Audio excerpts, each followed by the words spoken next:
Delimitation సంబంధించి అన్ని రాష్ట్రాలు పోతే, అన్ని రాష్ట్రాల పెద్దలు పోతే, అన్ని రాష్ట్రాల ప్రతిపక్ష నాయకులు, అధికార నాయకులు కూడా పోతే ఎందుకు ఆంధ్రప్రదేశ్ నుంచి ఈ డీలిమిటేషన్ సంబంధించి పోలేదు అని అన్నది ఒక క్వశ్చన్ మార్క్గా ఉంది.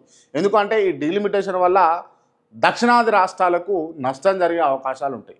ఏ విధంగా నష్టం జరుగుతుంది క్రాంతి అని అంటే కనుక క్లియర్గా ఏంది అని అంటే ఇక్కడ మేమిద్దరం మాకిద్దరం అన్న నినాదంతో ఎక్కువ మంది ఎవరు కూడా పిల్లల్ని కనలే. పచ్చిగా చెప్పాలంటే అర్థమయ్యే పద్ధతిలో అర్థమయ్యే భాషలో చెప్పాలంటే పిల్లలు కనలే.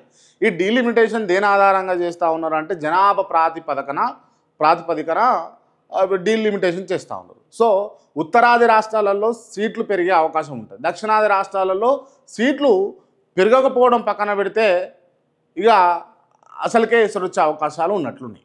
సో దీని ద్వారా ఏం జరుగుతుంది అని అంటే క్లియర్గా దక్షిణాది రాష్ట్రాల పైన ఏ గవర్నమెంట్ కూడా అంటే సెంట్రల్లో అధికారంలోకి రావడం కోసం లేకపోతే నేషనల్ పార్టీస్ ఏవి కూడా అంత మక్కువ చూపియవు. దానికి కారణంగా ఏంటి అని అంటే ఇక్కడ ఉన్నటువంటి ఎంపీల సహకారం అక్కడ అధికారంలోకి రావడానికి అవసరమే ఉండదు. ఇక అవసరమే ఉండనప్పుడు వీళ్ళు అడిగే పనులు చేయరు.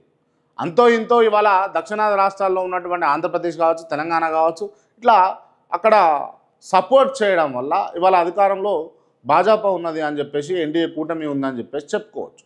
బట్ అదే జరగకుండా దక్షిణాది రాష్ట్రాలను లెక్క చేయకపోతే ఇక పరిస్థితి ఇంకా విషమంగా ఉండే పరిస్థితి. ఎందుకు ఈ మాట చెప్తా ఉన్నానంటే ఇప్పుడు చూద్దాం, ఇక్కడ 8 మంది ఎంపీలు ఉన్నారు తెలంగాణలో. అసలు తెలంగాణ రాష్ట్రంలో ఈ ఎంపీ ఎలక్షన్ల తర్వాత లేకపోతే ఎన్డీఏ ప్రభుత్వం ఏర్పడిన తర్వాత తెలంగాణ రాష్ట్రానికి తెచ్చినటువంటి నిధులేంది, ఎంపీలు వాళ్ళు చేస్తున్నటువంటి పనులేంది, వాళ్ళు తీసుకొచ్చినటువంటి అంశాలు ఏంది అని అంటే ఏమి లేవు అని చెప్పుకోవచ్చు. ఓపెన్గా మాట్లాడుకుంటే ఏమీ పెద్దగా లేవు అని చెప్పుకోవచ్చు. ఎవరి బాధలు వాళ్ళకుని బీజేపీలో అధ్యక్ష పదవి కోసం ఒక్కొక్కరు కొట్లాడుకుంటా ఉన్నారు.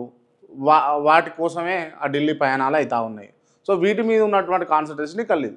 సో అటు నాయకులకు లేకపోగా నాయకత్వానికి లేకపోగా అటు అధిష్టానికి లేకపోగా ఇవాళ రాష్ట్రానికి గండి కొట్టేటటువంటి పరిస్థితి అయితే ఉంది. సో ఇటువంటి అన్నిటిని గమనించి దక్షిణాది రాష్ట్రాలని ఏకమై ఈ డీలిమిటేషన్కు వ్యతిరేకంగా పోదామన్న ఆలోచనలో ఉన్నాయి. సో రైట్, ఏం జరుగుతుందో చూద్దాం. మరి మొన్న కేటీ రామారావు కావచ్చు ఇక్కడ నుండి, అదేవిధంగా రేవంత్ రెడ్డి కావచ్చు, లేకపోతే ఇతర వ్యక్తులు కావచ్చు, మరి పోయి ఇక్కడ స్టాలిన్ అయితే కలవడం జరిగింది. మరి ఆంధ్రప్రదేశ్ సంబంధించినటువంటి నాయకులు ఎవరు పోలేదు అని అన్నదైతే చర్చపైకి వచ్చింది. సో చూద్దాం ఏం జరుగుతుందో, ఈ డీలిమిటేషన్ ఇక్కడ వరకు పోతుందో అని అన్నదైతే చూసేటటువంటి ప్రయత్నం చేద్దాం. సో ఇవాళ వార్తాపత్రికల్లో వచ్చినటువంటి ప్రధానమైనటువంటి వార్తలు అయితే చూసేటటువంటి ప్రయత్నం చేద్దాం. సర్కారు సొమ్ముతో కొనతం దిలీప్ షికారు చేస్తూ ఉన్నాడట. గత బీఆర్ఎస్ ప్రభుత్వంలో డిజిటల్ మీడియా డైరెక్టర్ హోదా ఉంది. 2016-23 వరకు విదేశీ పర్యటనల పేరుతో దాదాపు 18.45 కోట్ల రూపాయలు ఖర్చు చేసినట. ఇందులో ఎన్నికల ఏడాదైన 2023లోనే 13.85 కోట్ల వ్యయం ఖర్చు చేసినట.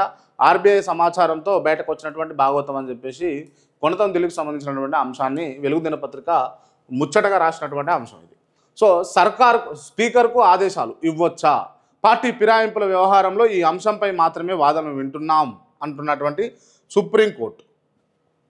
ఎంత టైంలో స్పీకర్ నిర్ణయం తీసుకోవాలనేది గత తీర్పుల్లో స్పష్టంగా లేదు. ఉన్నత ధర్మాసనాల తీర్పులను ఎలా తిరిగి రాయగలం అని ప్రశ్న. స్పీకర్ తేల్చే వరకు కోర్టులు జోక్యం చేసుకోరాదని అసెంబ్లీ సెక్రటరీ అఫిడవిట్ చేసినట్టుగా ఇక్కడ వార్తా కథనం చూస్తూ ఉన్నాం. మొత్తానికి ఏంటంటే